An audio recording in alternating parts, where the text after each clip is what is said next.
Le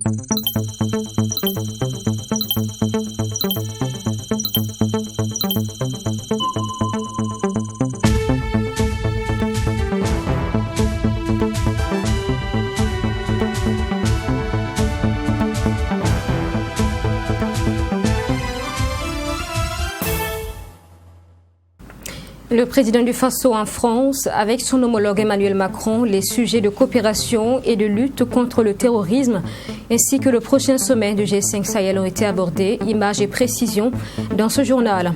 Dans ce journal également, le réseau national de lutte anti-corruption RENLAC fait des révélations sur son regard des dernières élections au Burkina. Le parti au pouvoir est cité premier donc sur la liste des partis qui ont le plus pratiqué la corruption lors du scrutin couplé du 22 novembre dernier. Bonsoir à tous et bienvenue dans ce journal. Le président Roch Marc Christian Kaboré en visite à l'Élysée en France était face à son homologue français Emmanuel Macron. Question de coopération et de lutte contre le terrorisme notamment dans leurs discussions. Et selon le ministre des Affaires étrangères Alpha Bari qui était sur place, cette rencontre vise également à préparer le prochain sommet du G5 Sahel qui va se tenir en N'Djamena au Tchad. Maxime Jules Bambara pour en parler. Accueilli à l'Élysée ce mercredi 10 février, Roch Marc Christian Kaboré s'est entretenu avec son homologue français Emmanuel Macron. Rencontre qui, selon le ministre des Affaires étrangères Alpha Bari, a permis aux deux chefs d'État d'examiner la coopération entre les deux pays, d'échanger sur la lutte contre le terrorisme et de préparer le sommet du G5 Sahel qui va se tenir dans les jours à venir à N'Djamena, la capitale tchadienne. Les deux chefs d'État avaient besoin de se rencontrer pour préparer le sommet du G5 de N'Djamena qui va avoir lieu dans quelques jours. Et comme vous savez, ça fait 1 an que nous avons eu donc le sommet de Pau. Le sommet de Pau qui avait débouché sur un accord qui était soutenu par une feuille de route. Et cette feuille de route, nous avons un comité de suivi qui fait régulièrement le point de la situation. Et les engagements qui ont été pris de part et d'autre, il y a eu des avancées. Mais il est question de voir comment est-ce que, avec les acquis que nous avons engrangés en 1 année, comment est-ce qu'on peut donner encore beaucoup plus un poids politique, beaucoup plus de tonus pour relancer encore davantage. Comme vous voyez dans le cadre du Burkina, nous vivons une certaine accalmie, mais cela ne veut pas dire que les problèmes sont résolus. À en croire le chef de la diplomatie burkinabé, le rendez-vous de N'Djamena va être encore plus déterminant. D'où la nécessité d'harmoniser les points de vue sur certaines questions avant la tenue de ce sommet. Vous savez bien que Pau s'est décliné en 4 piliers. Il y a la lutte contre le terrorisme, il y a le renforcement des capacités des armées, il y a le retour de l'État et il y a le développement. Donc si nous avons des acquis en termes de lutte contre le terrorisme, il faut que l'État et les services puissent se réinstaller dans les zones où le calme revient. Et il faut également que si l'État se réinstalle, il faut donc que le développement puisse suivre pour accompagner les populations. Pour le sommet du G5 Sahel dans la capitale tchadienne, il s'agira, selon le diplomate burkinabé, de revisiter les conclusions du sommet de Pau en France tenu en janvier 2020. Au Burkina, audience à la primature au cours de cette matinée. Le sous-secrétaire d'État des Nations Unies, chargé des personnes déplacées, a été reçu et avec le Premier ministre Christophe Dabiré, les échanges étaient axés notamment sur la situation humanitaire au Burkina et les défis auxquels le pays est confronté. Le point de cette rencontre avec Sanata Serré. Le besoin en assistance d'urgence humanitaire s'accroît de jour en jour au Burkina Faso. Par rapport aux 2,9 millions de personnes en juillet 2020, l'on enregistre aujourd'hui une augmentation de 21%, soit plus de 3,5 millions de personnes dans les 6 régions prioritaires. À en croire le coordonnateur adjoint des Nations Unies pour le secours, la situation est ardue et la résilience de ces personnes ne doit pas être considérée comme un acquis. Je me suis rendu à Djibo ainsi qu'à Kaya pour y rencontrer des personnes affectées par la crise.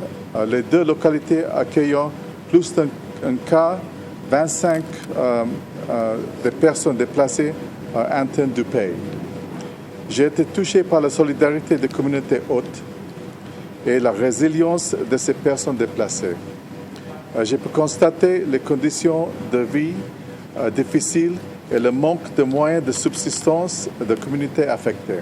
Nous ne devons pas considérer leur résilience comme acquise, car elle diminue chaque année avec chaque période de soudure. Et cela a un impact dévastateur sur l'espoir et la dignité. Lors de cette rencontre avec le chef du gouvernement, la question des ressources a également été abordée par le coordonnateur adjoint des Nations Unies pour le secours. Ce sont plus de 137 milliards de francs CFA qui ont été mobilisés par les Nations Unies et leurs partenaires pour assister les déplacés internes. Grâce au soutien de la communauté nationale et internationale, les agences des Nations Unies et les ONG ont tenu bon tout au long de cette crise qui intensifie, en fournissant une aide vitale à plus de 2,4 millions de personnes en 2020. 1,4 million de personnes ont reçu une aide alimentaire et des services de santé. Plus de 56 000 enfants ont reçu un traitement contre la malnutrition sévère. Et selon les Nations Unies, la présence humanitaire doit être renforcée afin de faire face à cette situation de plus en plus inquiétante. Le plan de réponse humanitaire 2021 du Burkina Faso vise à venir en aide à plus de 2,9 millions de personnes et nécessite 607 millions de dollars, a déclaré le coordonnateur adjoint des Nations Unies pour le secours à sa sortie d'audience. Question de réconciliation nationale dans ce journal. C'était au cours d'une conférence de presse. Le Conseil d'information de suivi des actions du gouvernement s'est exprimé, proposant notamment la création d'une cellule de travail sur le sujet donc et regroupant chefs coutumiers, religieux, politiques et représentants de la société civile. Une cellule qui pourrait bien être sous la direction du ministre en charge de la réconciliation nationale. Le CISAG était face à la presse aujourd'hui. Le point donc de sa sortie avec Mametriana Kamabou. Le Conseil d'information et de suivi des actions du gouvernement, CISAG, demande au gouvernement d'identifier les dossiers qui doivent faire l'objet d'examens approfondis dans le processus de la réconciliation nationale. Pour sa part, les dossiers dont les personnes ont été dédommagées ne doivent plus faire partie de cette réconciliation. Si des gens ont accepté d'aller prendre de l'argent à l'issue de la journée du pardon, ça veut dire que ces personnes sont consentantes de ce qui s'est passé, des résultats qui sont sortis en fait de la journée du pardon sans connaître, sans savoir la vérité. Ça veut dire que ces personnes, plutôt pour nous, ne cherchaient pas la vérité, mais cherchaient plutôt à être dédommagées. Mais il y a des familles qui ont refusé le dédommagement.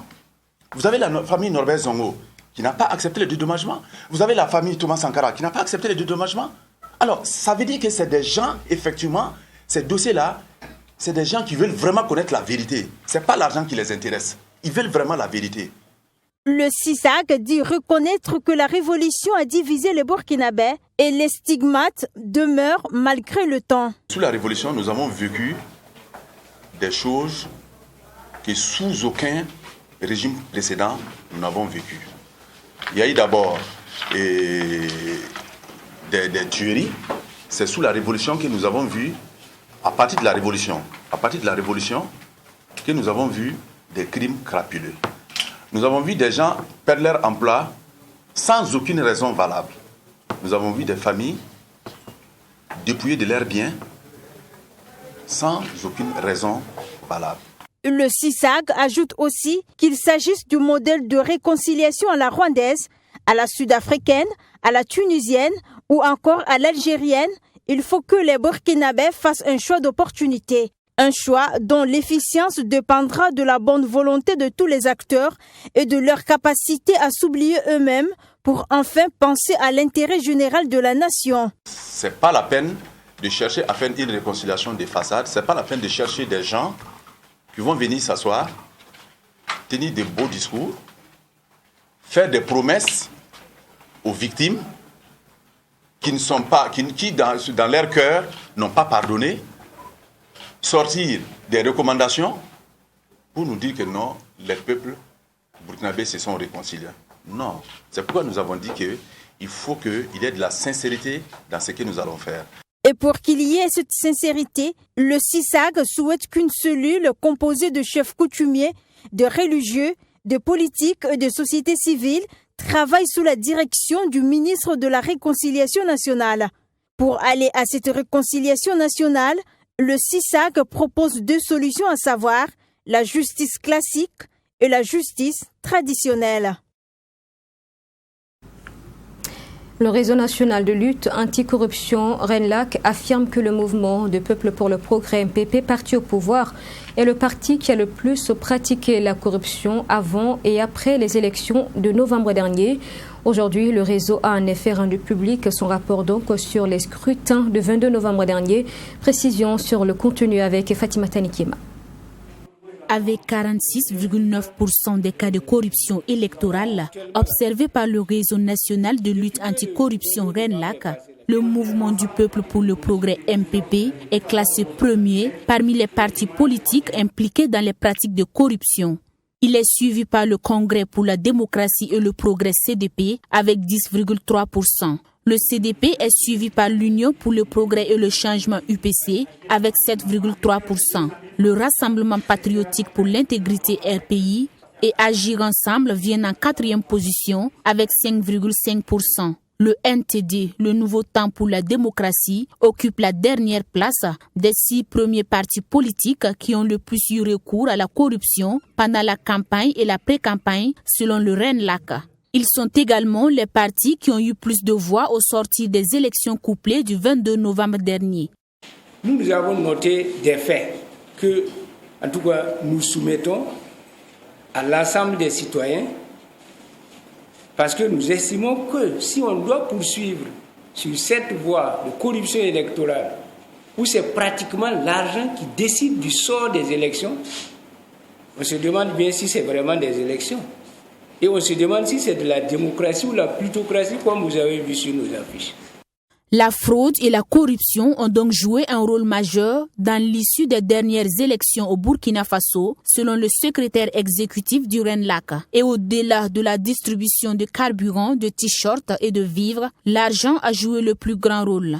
Moi, je ne souscris pas d'abord à cette thèse de coupler pauvreté et acceptation de la corruption et d'en conclure que les populations n'ont pas le choix. Deuxièmement, si vraiment ces populations acceptaient ces sommes d'argent pour résoudre leurs problèmes, et pendant toutes les 5 autres années-là, qu'est-ce qu'ils vont gagner pour vivre? Ne vont-elles pas mourir de faim, puisque chaque jour il n'y aura pas d'élection? Ce sont au total 439 cas de corruption qui ont été observés lors des élections du 22 novembre 2020. Dont 314 observations directes et 125 cas de témoignages. Les distributions d'argent, de carburant, de t-shirts et de dons en nature sont respectivement de 43%, 16% et 14%. Le Conseil des ministres, en sa séance du 29 janvier dernier, décidait de la restauration de la formation civique et militaire dans le Service national de développement SND. Le directeur général de l'institution en a fait l'objet de sa dernière sortie médiatique. Il a tenu à expliquer le bien fondé de cette formation militaire. Il a expliqué que cela va renforcer le patriotisme donc des citoyens qui prennent part au SND. On en parle avec Abdouraminier.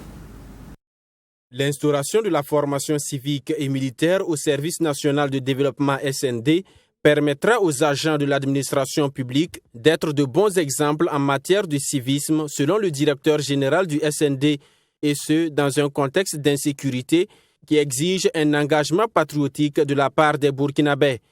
Les anciens qui ont fait le SNP, quand vous échangez avec eux, ils trouvent que de plus en plus les jeunes dans les services n'ont pas le comportement et les bons gestes. Voilà pourquoi nous avons axé l'effort sur les futurs fonctionnaires qui devraient pouvoir être des exemples pour la nation. Pour l'intendant-colonel-major Mathieu Benao, l'institution est prête pour accueillir les élèves des écoles professionnelles cette année. Mais il souligne beaucoup de réglages qui restent à faire. Donc, nous avons un travail à faire avec l'état-major général pour pouvoir être prêts. Mais ça ne prend pas de temps. Nous avons déjà les grandes ébauches. Entrer en vigueur, comme je viens de le dire, ce sera certainement avec les promotions sortantes cette année, si d'aventure le gouvernement consent à nous donner les ressources pour le faire. Au cours de cette conférence de presse, le premier responsable du SND a invité les entreprises privées à prendre leurs responsabilités afin que leurs agents participent au service national de développement. Nous menons des campagnes de sensibilisation pour les amener à adhérer au processus. C'est vrai que c'est un peu lent, mais il y a également que les nouveaux dispositifs du décret nous permettent de contraindre les intéressés à déclarer leur personnel. Avec cette nouvelle donne, les appelés du SND percevront 2/3 de leur salaire, l'autre tiers étant retenu au profit du développement du pays. Cette formation concerne les jeunes de 18 à 30 ans et pour le directeur général, ces jeunes, une fois formés, constitueront une réserve pour l'armée. La série de formations sur les utilisateurs des statistiques du tourisme se poursuit les 11 et 12 février. Ce sont les ONG, les organisations de la société civile et les partis politiques qui sont formés. Une banque de données donc est produite en effet chaque année sur les différents secteurs du tourisme au Burkina. Mais par contre, leur utilisation n'est pas conséquente et l'Observatoire national du tourisme donc veut mettre à profit ces données. On en parle dans ce reportage signé Michael Toukré. Ils sont des acteurs de la classe politique, de la société civile et des organisations non gouvernementales. À cette session de formation des utilisateurs des statistiques du tourisme, l'Observatoire national du tourisme veut renforcer leurs capacités sur l'utilisation des données statistiques dans le domaine du tourisme. Les statistiques, c'est quand même une plaque tournante de ces activités et il est très important que cela se fasse parce que cela permet aussi d'avoir le point des entrées, ça leur permet également d'avoir le point de tous ceux qui sont hébergés dans les hôtels et cela permet aussi de promouvoir l'attractivité du pays. Parce que plus on saura qu'il y a beaucoup de gens qui viennent chez vous, plus les gens seront intéressés à venir pour découvrir le potentiel touristique, pour découvrir le potentiel artistique et bien sûr avoir donc des relations avec votre culture. Il faut dire que cela aussi est très important dans la mesure où ceux qui viennent vont permettre de booster également l'économie.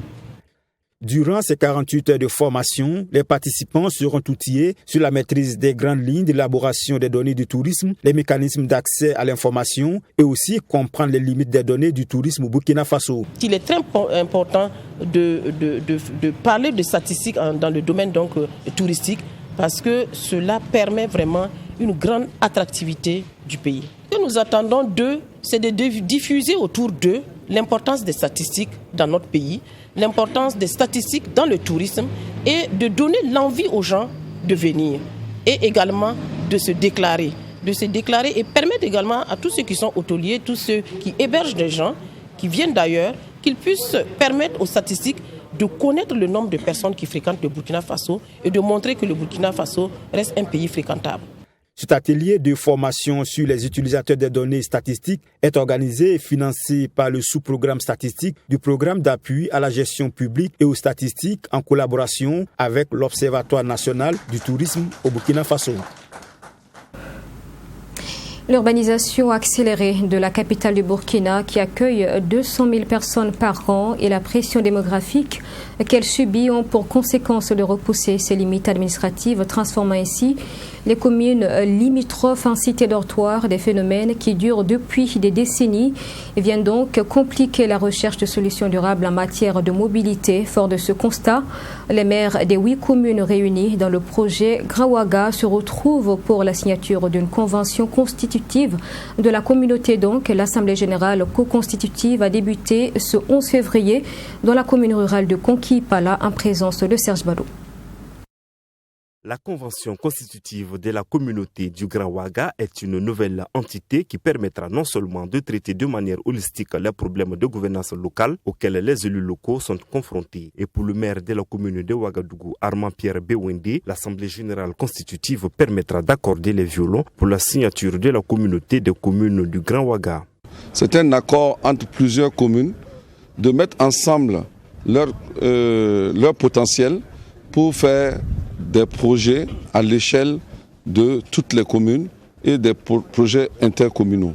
Donc aujourd'hui, nous nous retrouvons ici pour voir dans quelles conditions nous pouvons signer cet accord pour créer ce nouvel espace que nous appelons le Grand Ouaga. Autant de projets qui sont à l'échelle de ce grand territoire vont être exposés pour que nous puissions comprendre ce que le gouvernement a prévu pour cet espace et qu'est le Grand Ouaga. Pour le chargé de programme de l'ONU Habitat Yombi Ouedraogo, sa structure soutient ce projet qui permettra de mutualiser les compétences des communes du Grand Ouaga, un soutien sur le plan technique et financier. Que nous, en tant que ONU Habitat, nous appuyons tout ce qui est démarche métropolitaine. Quand vous voyez aujourd'hui la vision qui sous-tend tout ce projet qui a été énoncé par le maire de Ouaga, c'est la vision métropolitaine, la gestion intégrée des espaces, de l'espace du Grand Ouaga.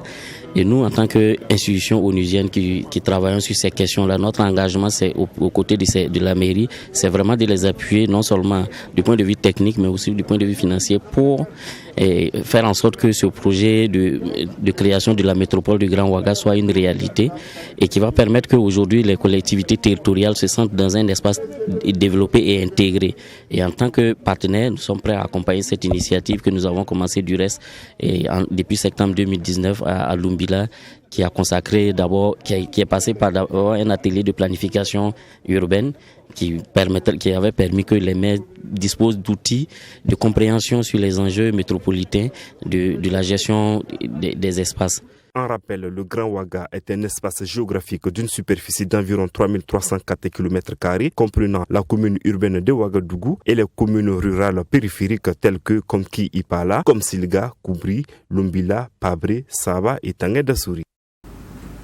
La page culturelle de ce journal, l'association Bolo Barasso, spécialisée dans la fabrication d'œuvres d'art, est confrontée à des difficultés liées à la pandémie du Covid-19. Elle dit avoir perdu une bonne partie de sa clientèle. Cependant, les membres tentent de trouver des portes de sortie en utilisant la nouvelle technologie pour écouler leurs produits. Une équipe de True TV était au siège de l'association ce 10 février. Image avec Djeneba Diallo et Abdourahminier.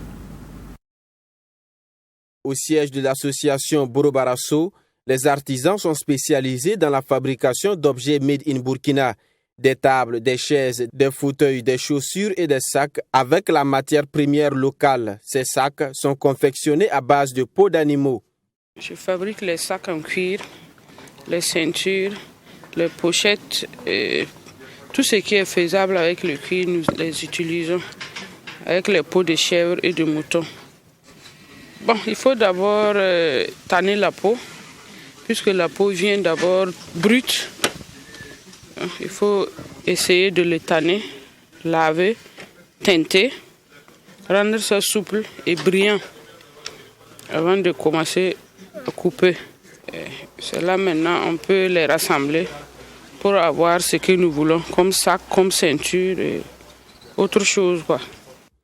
Créée il y a de cela une décennie, l'association traverse ces derniers temps le moment le plus difficile de sa vie. La pandémie à coronavirus, ajoutée à la crise sécuritaire, a fait perdre à l'association une bonne partie de sa clientèle, constituée essentiellement d'expatriés. Actuellement, si on sincèrement dit, la caisse est vide parce que depuis l'année passée, rien ne bouge. Compte tenu du Covid, là, on n'a plus de clients, il n'y a pas de visiteurs.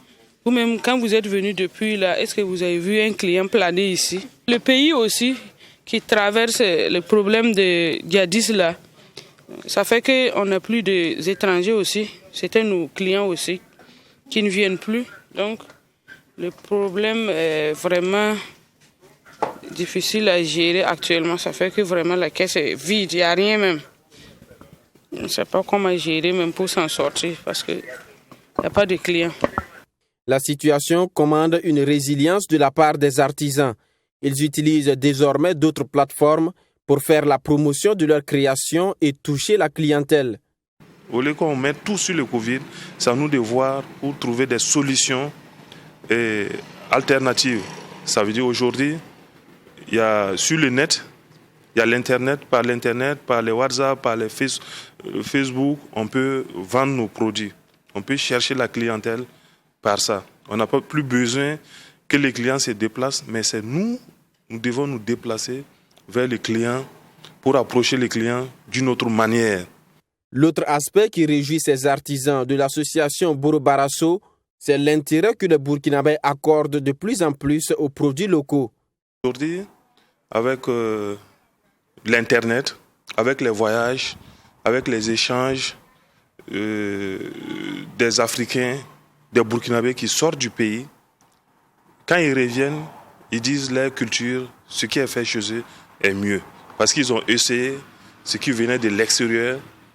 Ils n'ont pas eu satisfaction. Mais aujourd'hui, ils ont reconnu qu'au Burkina, il y a des bonnes choses qui sont faites. Donc ils sont en train de revenir à nos valeurs. Voilà. L'association Borobarasso a été créée en août 2010 et son objectif est de promouvoir le développement du secteur artisanal et assurer l'employabilité des populations vulnérables. Elle regroupe des artisans issus du village artisanal de Ouagadougou qui ont perdu leur place en 2014. Culture toujours, des rires. Cette fois, l'humoriste Moussa Petit-Sergent annonce son prochain one-man show. Spectacle prévu pour le 13 février prochain. L'artiste, face à la presse, le 9 février dernier, a confié qu'il ressentait le devoir de se produire pour redonner le sourire aux Burkinabés dans ce contexte marqué par le Covid-19. Le point de sa rencontre avec la presse dans ce reportage est signé Ami Valiant et Nelly Tapsoba. Cette rencontre avec la presse était une occasion pour l'humoriste burkinabé d'échanger autour de son one-man show, 5e du genre pour l'artiste. Ce spectacle humoristique dénommé Les Voisins Bizarres est prévu le 13 février au Sénasa. Pourquoi avoir choisi Les Voisins Bizarres comme thème du spectacle? L'artiste nous donne des explications. L'inspiration, c'est la somme de tous les vécus que moi-même j'ai eus à travers beaucoup de cours communes, des célibatoriums que nous on appelle ici communément, donc c'est les cours communes. Donc comme je le disais tantôt, avec ma mère, nous avons vécu dans 9 cours communes à Ouagadougou. Donc dès mon bas âge, j'ai pataugé dans cet environnement-là et j'ai vu des situations, énormément de situations et qui m'ont habité et qui aussi quelque part ont fait de moi ce que je suis aujourd'hui. Pour participer à ce one-man show, les spectateurs devront débourser la somme de 20 000 ou de 30 000 francs CFA, un prix jugé trop élevé par certains internautes. Ce point de presse était également une occasion pour l'artiste et son staff de s'expliquer. Pour Moussa Petit-Sergent, le jeu en vaut la chandelle. Mes fans auront droit déjà à 3 mois de répétition. Ça fait 3 mois que nous travaillons, 2 mois avec mon metteur en scène, 1 mois avec les musiciens. Donc ça fait exactement 3 mois que nous sommes sur ce projet. Donc je pense que mes fans ne seront pas déçus d'avoir déboursé 20 000 francs CFA pour voir ce spectacle. Parce que nous travaillons pour satisfaire, parce que nous sommes conscients du prix. Alors on va travailler à ce qu'ils ne soient pas du tout découragés d'avoir mis ce prix-là pour voir mon spectacle. Rappelons que Moussa Petit-Sergent a été désigné meilleur humoriste émergent en 2011 lors des Ouistiti d'Or. Il a également remporté le prix découverte RFI Talent du Rire en 2016. L'artiste a aussi donné un avant-goût du spectacle lors de ce rendez-vous avec les hommes de médias. Voilà qui met fin à ce journal. Merci de l'avoir suivi. Je vous souhaite une excellente suite à notre compagnie. Bonne soirée, à demain.